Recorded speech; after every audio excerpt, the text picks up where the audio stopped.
G'day mates, warm welcome to the SleepHQ Academy. Today I'll be walking you through the dashboard.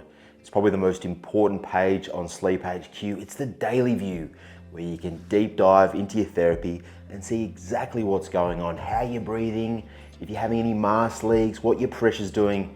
It's fantastic stuff. So we'll start at the top. We'll gradually work our way down through the different charts. I'll tell you what they mean, give you a few tips. I'm not going to go into too much detail. I just want to give you the basics today. So let's start right up the top with the calendar. And we'll use the calendar to view different days of data. So you can see right now I've got Wednesday, January 11th, 2023.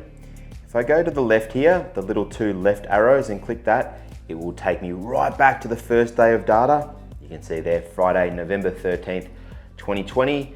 And the same goes if I click the two right arrows. You can see it says here, last day of data. And the last day of data was Thursday, January 26th, 2023.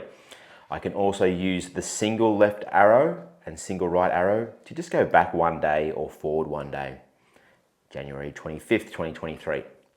Now, if I click on the calendar, this section here, you can see it pops open and then we can choose any date we like. We can go to different months by clicking the right and left arrows up the top here. Now you can see some days have these little circles below them. Well, they've all got the little circles below them, but some days have circles filled in and others don't. So what do those circles mean? Well, if there's no circles filled in, it means there is no data available for that day. If the left circle is filled in purple, it means you have CPAP data available on that day. And if both circles are filled in, it means you've got CPAP data on that day and you've also got a journal entry on that day. I'll do a whole video on the journal, but it's essentially a place where you can put notes, you can add flags. Let's just say you changed your therapy pressure one night, you can mark that down and then you can see exactly at what point in time you made those changes. Really cool stuff. All right, so that's the calendar. Now next to the calendar, we have another little section here that has what device we're looking at. Now the device might be a CPAP machine, you might have a CPAP machine for home, you might have a travel CPAP machine as well, and you might also have an O2 ring. So if I click here, you can see this is David's profile. He's got a few different devices. He's got the AirSense 10, which is currently selected. We could also select the DreamStation Go Auto, which is David's travel device. So he's got a few different devices on his account and we can switch between those devices in this little section here. So I'll switch to the DreamStation Go. Can't imagine he's using that much these days because it's a piece of shit. But here you go. We've switched now to his DreamStation Go data. All right, I can switch to his O2 ring here. Let's check out his O2 ring. And now I've switched. And when I'm switching, it's going to the different dashboards for the different devices, okay? This is the O2 ring dashboard here. We'll switch back to the AirSense 10 for now. Let's start with the AHI, the Apnea Hypopnea Index up here in green. What does it mean? Well, essentially, it's how many times per hour you suck at breathing. And this is comprised of apneas, the times you really suck, where your airflow is severely restricted, airways getting very, very narrow, not much air getting through, and hypopneas, the times where you kind of suck. Not as bad as apneas, but you still suck a bit, and the airflow is less restricted. Still restricted, but not as much. All right, and we'll go into the apneas and the hypopneas and the definitions of these a little bit later in the video. All the clinicians, the doctors, the physicians, the consultants, all the experts, they all use this Apnea-Hypopnea Index, the AHI, as sometimes their sole measurement for therapy efficacy. Is your CPAP therapy working? They look at that number and they give you an answer. And they use it as a bit of a guide. So it's a bit of a range, and I'll go through it now. So anything less than 5 is considered normal. Therapy is working well. 5 to 14.99, you're in the mild zone. 15 to 29.99, you're in the moderate zone. And once you tick over 30, knocking on heaven's door, you're in the severe zone. You don't want to be in the severe zone. Although what you'll find out later on in the academy is just because you're below 5 doesn't necessarily mean you're doing well, all right? There's a lot of flaws in the AHI, and we'll go through them later in some of the lessons. So with David's results right here, you can see he's got an AHI of 4.38. Most doctors would give that the big tick of approval. And you have this little number next to it here. You can see it's got an up arrow of 3.09. What this tells us is that compared to yesterday, his apnea hypopnea index was up that value. Okay, it's really cool. It looks at the previous day and it tells you whether or not you're improving or going backwards. Okay, I've got an itchy bloody nose today. Next up, we have the 95th percentile pressure. David's got 19.28, and you can see here it's down 0.4 on the previous day. So what does that tell us? It tells us the pressure delivered by the CPAP was at or below 19.28 for 95% of the night. All right, it was only above 19.28 for 5% of the entire night. So why is that useful? What can we use that value for? All right, we use it a lot in the clinics, and I'll give you a few examples. Let's just say David comes to me and I've looked at his sleep study and it's very severe, but I have no idea what pressure to set David up on. And the doctor wants him on a fixed pressure CPAP machine at one level. He doesn't want him on automatic. He doesn't like automatic. He wants him on a fixed pressure level. I have no idea. Where do I put David's pressure level at? What I can do is I can send David home with an automatic CPAP pressure for a couple of weeks, 2 to 4 weeks. And when he comes back, I can download the data using SleepHQ and I can have a look at his 95th percentile pressure levels. I can average them out if I want to over a couple of weeks. And that will give me an idea, it gives me a ballpark as what sort of pressure is required to treat David's sleep apnea. That's a little example. So if David came to me and I'm looking at his 95th percentile pressure range and it's around that 18, 19 level, yeah, 95% of the night it's at or below that sort of level. If I was to set him on a fixed pressure CPAP machine, gives me a ballpark as to where that pressure needs to be. You know, it might be 17, might be 18, might be 19, but I know it's in that ballpark. Another way you can use the 95th percentile pressure level is to fine tune your automatic therapy.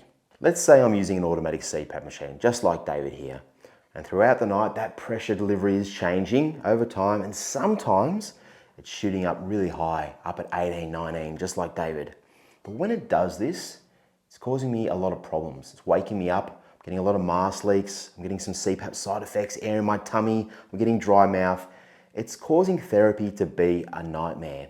But I look at my 95th percentile pressure level, and it's 15. I'm going, okay, so for 95% of the night, the pressure delivery is at 15 or below. Right, it's only above that for 5% of the night. Perhaps I'm better off setting my automatic max level, your pressure max level for your automatic machine at 15. So when that pressure starts to go up in those few periods of the night when it's above 15, it can no longer do so. All right. So what I'm doing there is, yes, I'm sacrificing a little bit of apnea control, that 5% of the night when it's above 15, for comfort.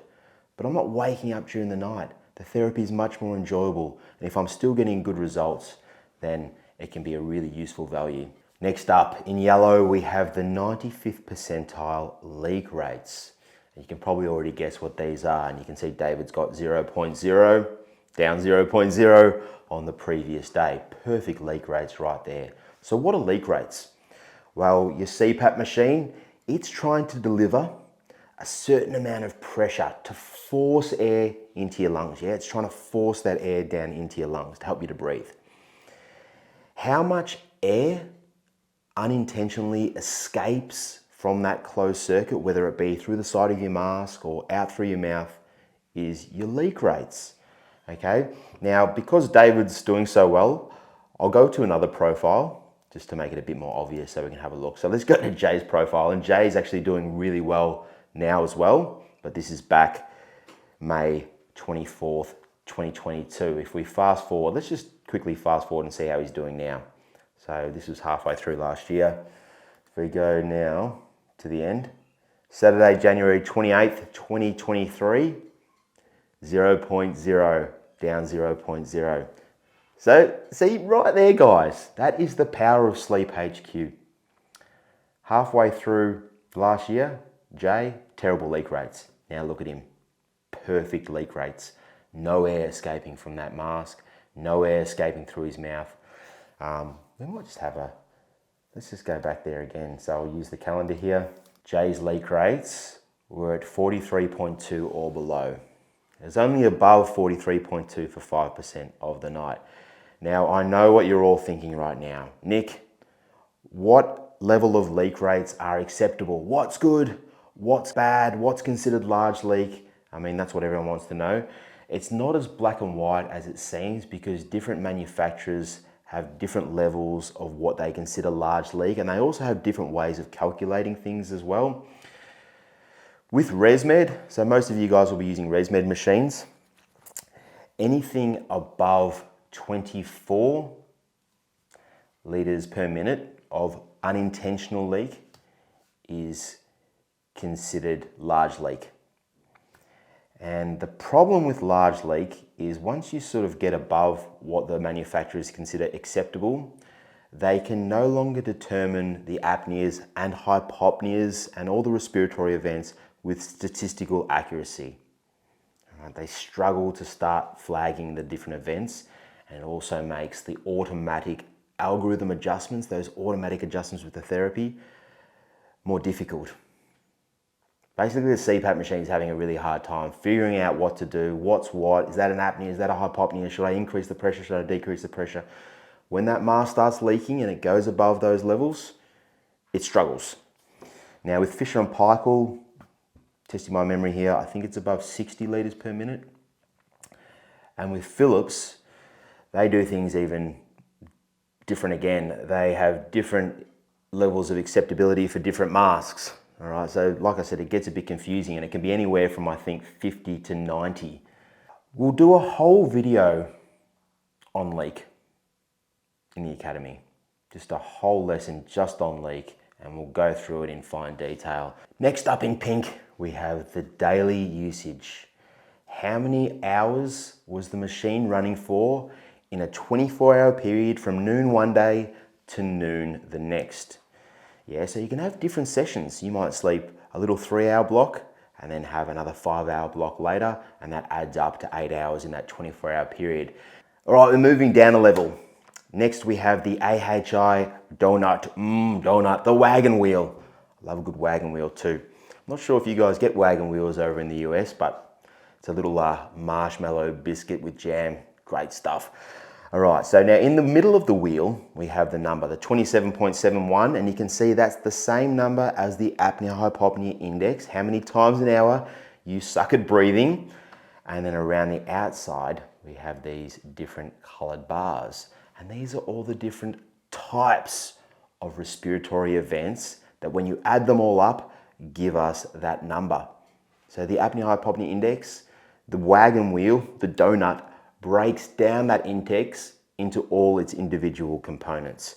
All right, so you can see here, we've got different events. We've got clear airway events. They're known as central apneas. We'll go through the definitions later, don't worry. We've got here hypopneas, 0.37. So Jay's not having many hypopneas. We've got this one here, unclassified apneas, 7.83, quite a large amount of unclassified apneas. And then OA in yellow, obstructive apneas, the times when your breathing really sucks and your airflow is severely limited. So what's the point of all this? Well, the donut gives us a guide as to what your problem is. Now with Jay, he's got a mixed bag.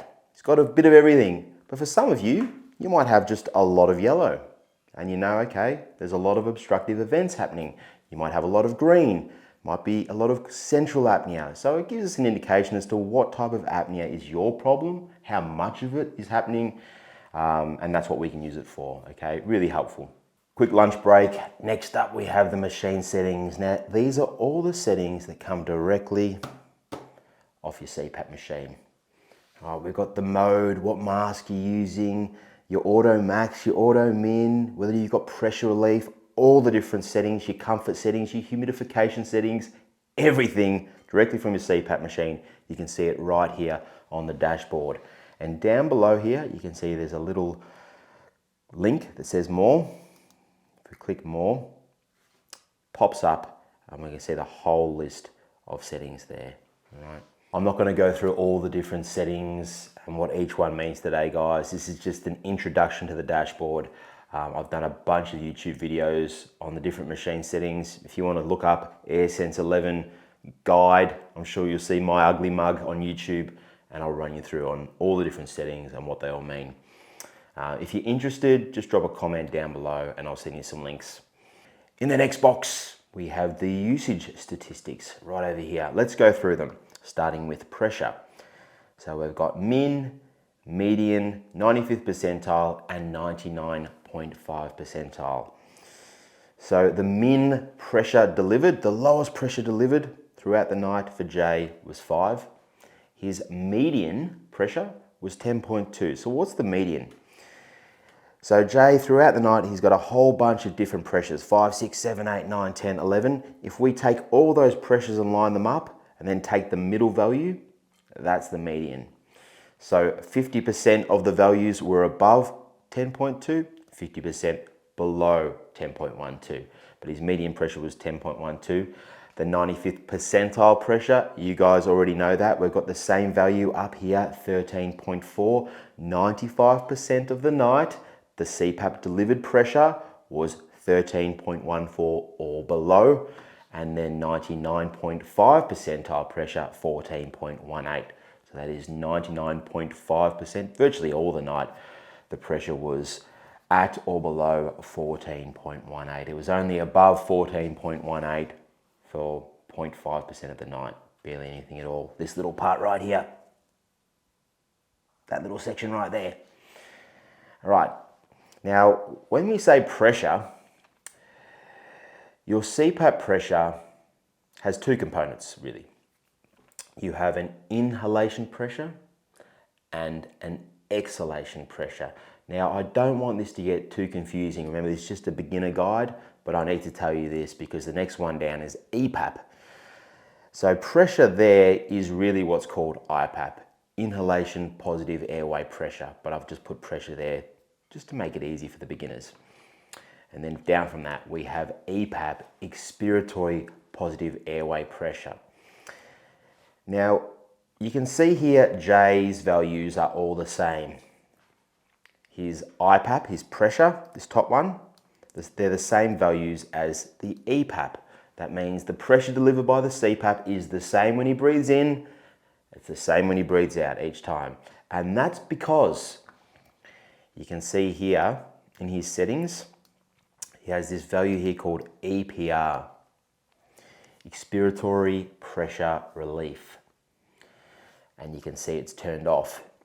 If EPR was turned on, actually, if we go across to David's profile, I think he has it turned on. Yes, he has it turned on. And you can see with David's numbers, they're different. Look at his median pressure, 12.98 versus 11.98.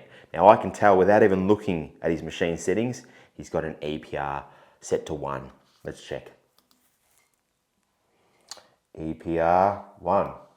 There it is, 1 centimeter. Yeah, because there's 1 centimeter difference between his inhalation, his pressure when he's breathing in, versus when he's breathing out.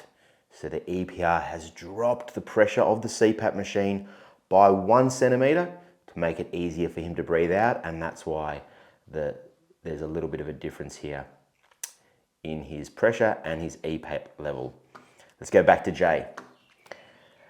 Then we have our leak rate, same thing again, 0.0 was his lowest leak rate. His median value was 20.4. Remember, all those values of leaks, you line them all up throughout the whole night, starting from the lowest value to the highest value, and you pick the middle number, that's your median. 95th percentile, we've been through this already, 43.2, and 99.5 percentile, 45.6. Now, because he's using a ResMed machine, remember anything over 24 litres per minute is considered large leak. You know, his median is 20.4. He's got a lot of room for improvement with his leak rates, put it that way, all right? Then we have time in apnea right here.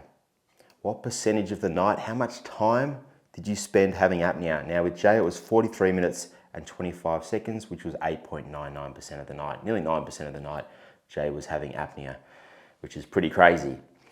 Now with ResMed machines, I will point out, they don't mark hypopneas with a length of time. So this really is time in apnea. It's not time in apnea including time in hypopnea. It's just time in apnea. So you've got your central apneas with J, you've got your obstructive apneas with J, unidentified apneas with J. I'll go through the definitions in this next little segment, guys. And then we've got time in large leak. All right, so this is a really good indicator here. So he spent 45% of the night with mask leaks that were not adequate. The mask was not sealing well at all. High leak for 45% of the night. We can see it all down here. Now we can move down to the exciting stuff and we'll go through these charts and I'll show you how to zoom in and use some of the quick commands and stuff. I won't do the advanced charts today. I'll do the advanced charts in another lesson because it's already getting quite long. All right, so the top chart here is the pressure chart. All right, this is the pressure delivered by the CPAP machine over time. So here on the y-axis, you can see here we've got the pressure levels, 8, 10, 12, 14, 16, and then on the x-axis here we've got the time, 11 p.m, 12 a.m, 1 a.m, and so on. And you can see if I hover my cursor over the pressure, over the green line here, this is the green line, that this is the pressure that's changing. He's using an automatic machine, so the pressure will change over time in response to how Jay is breathing. If he's having apneas, hypopneas, all that stuff. So you can see it's going up here, which normally means he's not breathing too well, and the machine is going up to try and force more air into his lungs, force air past the blockage and get his breathing going. All right, so you can see here I can just hover my cursor over the line and it tells me exactly what pressure it is at that point in time. 11:56, it was at 9.94. And you can see also that the line matches up. So on the charts, all the charts below are matching up as well, which is really cool. Now, I want to show you what you can do with all these different charts, which is zoom in and pan across and so on. And you can do this by using keyboard shortcuts. And you can also use these little buttons up here as well. But if you're using a laptop, which I recommend you do if you have one, use the keyboard shortcuts, it's really handy. And to access the keyboard shortcuts, you can come across to these three little dots here and click keyboard shortcut. And there's also a shortcut for the keyboard shortcuts. You press K. So let's press K. And here are the keyboard shortcuts. So you can see here, we can zoom in by pressing Z. We can zoom out X. We can move right and left and pan across the charts. I'll show you this now. All right, so let's go through some. Now what I can also do here is I can click and drag my mouse over a section of interest to zoom in. Watch me do it here, right? Let's just zoom into this section here. I want to focus in and you can see I've zoomed right in there. Now I can zoom in and out again by using up here. See, I'm zooming in and out, zooming in here, zooming out, or I can also use Z to zoom in and X to zoom out. I tend to use Z and X instead of using my mouse. So I'll zoom in here like so. I'll zoom right in, and I can just, oh, look there, going from 8.74 up to 9.82 in response to this breathing. Okay, so that's zooming in, zooming out, and I can also use the right and left arrows to scroll through the night. You can see the time going by, 10:10, 10:15, 10:20. So I can just go through the night and have a look over a night like this as well. All right, so that's sort of how you do it. And then if you want to just quickly reset the charts, just click R and it takes you back to the original zoom. Zooms right back out, resets them. So that's the pressure. Let's go down to the flow rate. Now the flow rate, I think we should rename this airflow. A lot of this terminology here has been taken straight out of what we use as clinicians and consultants, CPAP techs, that sort of thing. I want to rename it so it's a bit more user-friendly for the end user, which is you guys, just to make it a bit easier to understand. So I think airflow will be better. So with airflow, you can imagine what that is. It's the inhalation and exhalation. It's your breathing. Let's take a look at it. I'm going to zoom in on a section again. Let's just zoom in on this section here. Jay's breathing is not too bad here. Let me zoom in a bit. I'll find a good section where his breathing is good. All right, so his breathing is not too bad here. So you can see here we've got a 0 here, and we've got a sort of a line that runs straight through the middle. Now, this blue line, when it's above 0, is inhalation. That's Jay breathing in. All right. That's the airflow moving into his lungs. And then when it dips below that 0, all the time it's below the 0, is Jay exhalation, breathing out. That's the airflow moving out of Jay's lungs. Now the beautiful thing, like I say, each one of these is a breath. Yeah, really cool stuff. You can't get this anywhere else, guys. You don't get this on my air, I can tell you that much. You won't even get it on AirView. All right, I'm just zooming out a bit. So I'm just panning across now using the right arrow.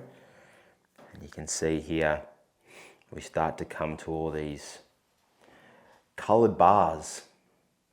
And these are the respiratory flags. These are the events, your apneas, your hypopneas, central apneas, all the events that are flagged by the CPAP machine. I'm just going to switch across to David for a sec. Here we go. Jay's got a lot of stuff going on.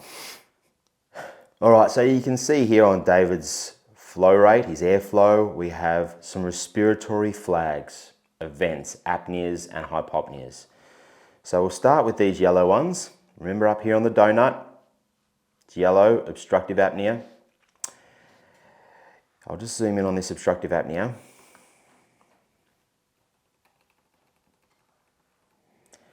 And you can see David breathing in, breathing out, breathing in, breathing out, and all of a sudden, there's not much flow is there. So with an obstructive apnea, there has to be a 75% reduction in the baseline. That's when David's breathing well, that's his baseline, normal breathing. 75% reduction for 10 seconds or more. 75% or more, 10 seconds or more. So you can clearly see with this one here, David is hardly breathing at all. There is no airflow, and that's why the machine has marked an obstructive apnea. Now, if we move forward, just hitting the right arrow here, you can see also here, there's this little purple line here with a H. Purple, H, up here on the donut, hypopnea. Now with a hypopnea, there needs to be a reduction of between 50% up to 75%. Remember, once we go above 75%, it's an obstructive apnea. So between 50 to 75% with a length of 10 seconds or more, hypopnea. Now you can notice here though, that it just marks it as a single line. It doesn't give us the length. You can see here, with this one, it's given us the length of time with the obstructive apnea. With the hypopnea, it just gives us a single line. So it doesn't look at the duration. Once it's hit 10 seconds or more, they just mark it with a line. All right, and then if we go forward, here's another obstructive apnea here. Here's another hypopnea here. And so you can go and clearly see what your breathing looks like. Isn't that incredible, guys? And you can also see what the pressure does in response to your breathing, the therapy. Look at what happens here. David has an obstructive apnea. The machine marks it, and look at the pressure up here. It jumps from 15.76, 16.46. It's jumped up to try and push air into his lungs, and it does so. It jumps up, David starts breathing. Okay, his airway gets a little bit more narrow here. Another hypopnea is marked. The pressure continues its upward trend because his breathing, his airflow is not good. all right? The machine is trying to stabilize it, make it regular, nice and even, and it's not doing it quite yet because the pressure hasn't got high enough. All right, now with David, it's actually hit 20. You can see here, it's hit 20, and he's still got an obstruction at 20. All right, and another hypopnea and another obstruction. It can't go any higher than 20 for David, so he's hit a brick wall on this particular night. All right, we'll jump back over to Jay's profile and I'll show you the last few events, central apneas and identified apneas. So with the central apnea, you can see they're marked here in green. The airway is open, but there's no effort to breathe. It's a strange one, isn't it? So with obstructive apnea, the airway is completely, well, almost completely closed. Right? Think of it like if that's your airway, that's sort of obstructive apnea. Whereas with central apnea, the airway is actually open. There's just no effort to breathe from the lungs. And the ResMed devices are smart. They can shoot this little pulse. I won't go into the details because it's a little bit confusing, but basically it sends like these little pulses down that can measure the airway resistance. If there's no resistance, the airway's open. If there's a lot of resistance, it's an obstructive event. And you can sort of see them here. See these little waves? I'll just zoom out, you might see them a bit clearer. There you go. See the little waves? That's ResMed doing that. Cool stuff, huh? So you can see at the start there's no waves, and then all of a sudden the machine goes, uh-oh, I think we've got a blockage. But just to make sure, let's shoot the little oscillations down. So it shoots the oscillations, measures the resistance, goes, no, there's no resistance here. This must be a central apnea, marks it as a central apnea, and because of that, what you're going to see here is no change in the pressure. See here? No change in the pressure. The pressure is at 5.26 and it stays at 5.26. Because if the airway is open, increasing the pressure isn't going to do anything, is it? Right? You're not forcing air past any obstruction. The airway is open. Whereas with David before, have a look at this one. Here's his obstructive apnea. You can see here, ResMed again, you can see the little bumps. See the little bumps right here? Now it shot the little oscillations down, gone, yes, there's a lot of resistance, marked obstructive, and because of this, the pressure jumps up from 16.52 up to 17.12. The pressure increases in response to the OA to force air past the obstruction. Cool. All right, you're starting to get the hang of it. Next up, we have the leak rate chart. On the left here, the y-axis, liters per minute, 10, 20, 30, 40, 50. The higher you go, the more unintentional air is leaking from the circuit. It's leaking out the side of the mask, out your mouth. Right? We want those leak rates to be nice and low because that way there's pressure maintained within the mask, which is going to force air down into your lungs. All right? That's what we're after. Now, one look at Jay, it's not going so well. Let's have a zoom in and have a quick look. So just clicking and dragging here. All right, so you can see it's doing all right here. It's 0. And then all of a sudden, 1.2, 8.4, 13.2, it's gradually creeping up. Now, what's interesting here is the pressure is actually going down. So his pressure is going down, but his leak rates are going up. Now, normally, it's vice versa. Well, normally it's in correlation, I should say. When your pressure goes up, there's more air pressure in that mask, it's more likely that air is going to shoot out the side, yeah? So what's going on here? Well, the air is leaking out of Jay's mouth. Okay, so what's happened here is Jay is opening up his mouth. The air is rushing out his mouth, okay? And then all of a sudden you can see right here, it just falls off a cliff, it drops back to 0. So you guys all know high leak rates are a big problem. A for comfort, B for noise, and C for your therapy. And I'll show you this right now on Jay's profile. So have a look right here at his airflow, his breathing. We have all these red flags, UA, unclassified apneas. the machine hasn't been able to determine what they are. Why? Because of his leak rates. When his leak rates are high like they are here, up at 33.6, 32.4, there's so much air leaking from the mask, the machine can't determine what these flags should be. It knows there should be flags there, it just can't work it out because there's too much air escaping from the circuit. It can't figure it out. And because of that, the pressure is actually dropping. Look at it. The pressure's coming down when really, I have a feeling these are obstructive events. The pressure should be going up. It should be going up to treat these events. Machine can't work it out, so it goes, no, I can't work this out. I'm just going to gradually decrease the pressure and hopefully the leak rates will go down and then I can figure it out. That's sort of what's going on there. So that's why it's super important to get those leak rates under control, get them nice and low like Jay has done, and that way it will improve your therapy, your comfort, your noise. Everything will work well if you can get those leak rates down. Okay, let's move on. Next up we have this little pink trace here called flow limitation. And flow limitation is partial upper airway obstruction. And it's a measure of the shape of your airflow on the inspiratory phase when you're breathing in. All right, it's a measure of that shape. And I'll show you this now.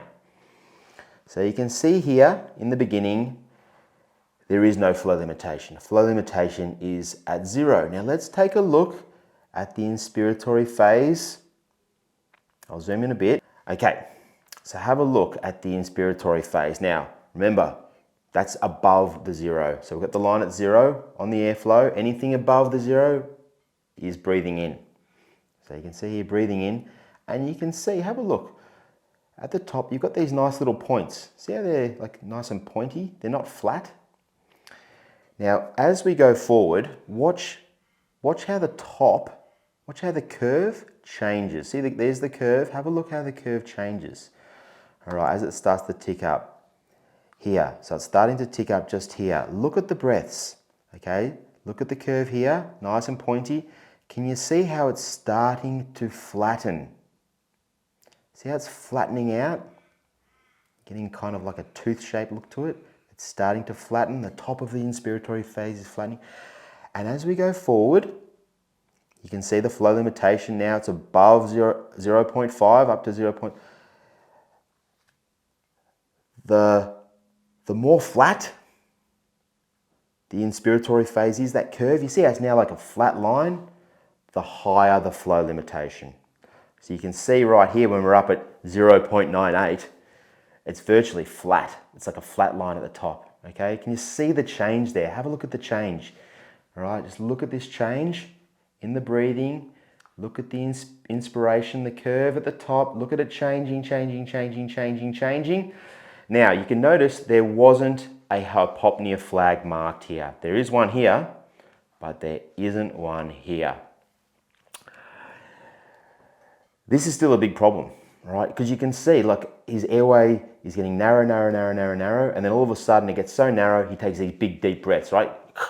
He's disturbed, all right? And then the flow limitation comes sort of down, but you can see the disturbance right here. Look at the disturbance. He takes this big, deep breath, big exhale, big, deep breaths to try and catch up. But there's no marked flag there. And what does that tell us? Well, if there's no marked flag there, it means the apnea-hypopnea index, there's not going to be a number added to that AHI number, even though there's a disturbance right here. And that's why it's important to look at your flow limitation, because sometimes you might not have a whole lot of apnea and hypopnea flags, guys. And you may be like, AHI is fine, everything's good, look at me. But if you look at this and you've got this flow limitation going on, well, you need more pressure. You need more. And did the pressure go up? I wonder if yeah, so it did.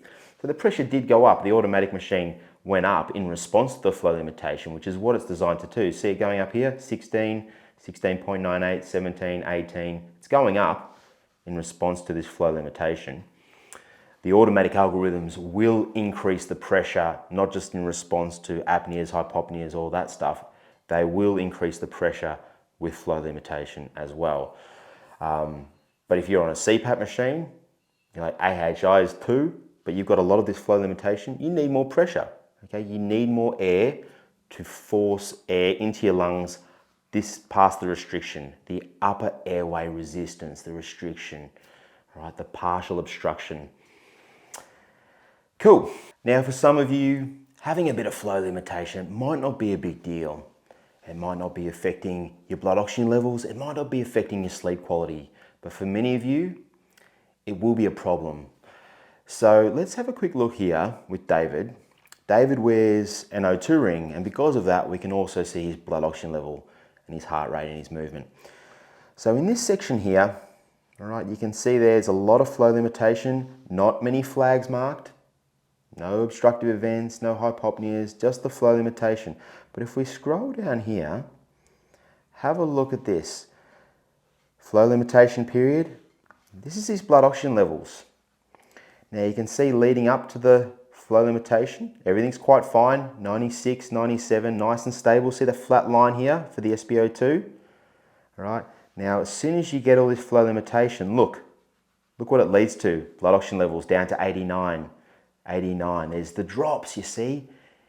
Even though there's no flags marked, this flow limitation, this partial upper airway obstruction, the resistance, is causing blood oxygen levels to drop. And once again, have a look here. Here's the flow limitation. It matches up perfectly with the blood oxygen drops, this time down to 87. All right, so it's clear to me, right here, right now, that the flow limitation is a problem for David. All right? It's disturbing his sleep. It's disturbing his blood oxygen levels. It's causing problems. And look at his heart rate as well. Hey, isn't this crazy? Blood oxygen levels dropping because of the flow limitation. Heart rate is jumping up. Look at this, 91. Poor old David's sleeping. It's like he's going for a sprint around the oval. All right, the heart rate's going boom, boom, boom, boom, boom. Less oxygen in the blood. Heart's got to pump harder, doesn't it? It's got to circulate more blood around the body because there's less oxygen in it, and all your organs, your brain, still needs the oxygen. So if there's less in it, what do you got to do? You got to circulate more. All right, but we don't want our heart doing this. We don't want our heart rate at 92 beats per minute right now, guys. We want it nice and low down here, 68. What's this one down here? 69. We want it resting. All right, but it's very hard for the heart to rest when you have these big blood oxygen drops. It's going to disturb your sleep. It's going to wake you up out of sleep as well. Okay, now, what was the other one we're going to look at? Snore. Next one down, snore, the green one here. So you can see, clear as day, if we zoom in, here's all the snoring. And you'll normally find snore does line up with flow limitation as well. Yeah, you're snoring.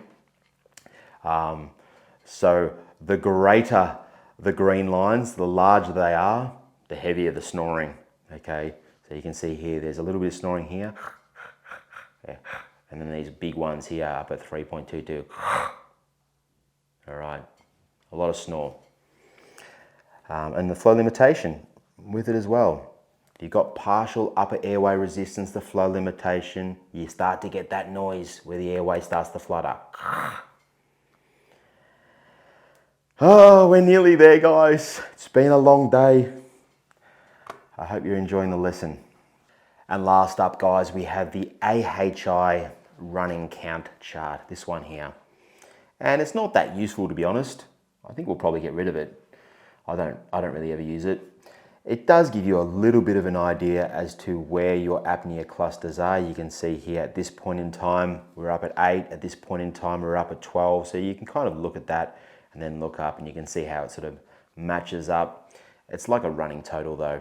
All right, so you can see here it went from 0 to 2. If we go up, you see we can count 2 hypopneas, H and H.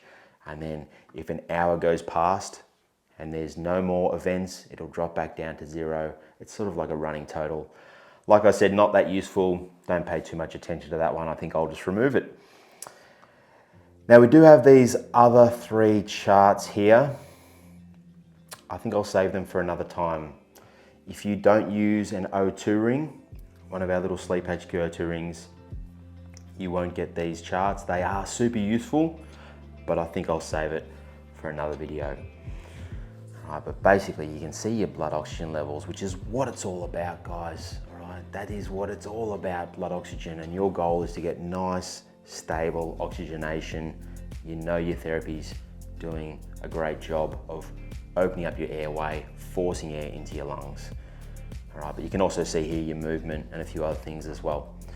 And I think that's it, guys. I hope you enjoyed today's lesson, Uncle Nico's beginner guide to the SleepHQ dashboard, your detailed daily view, and now you've got a foundation so you know a little bit about what the charts mean. You can go in there, you can zoom in on your airflow, you can pan around and take a look at your charts. Until next time, sleep well, look after your mates, and have a good one. Bye.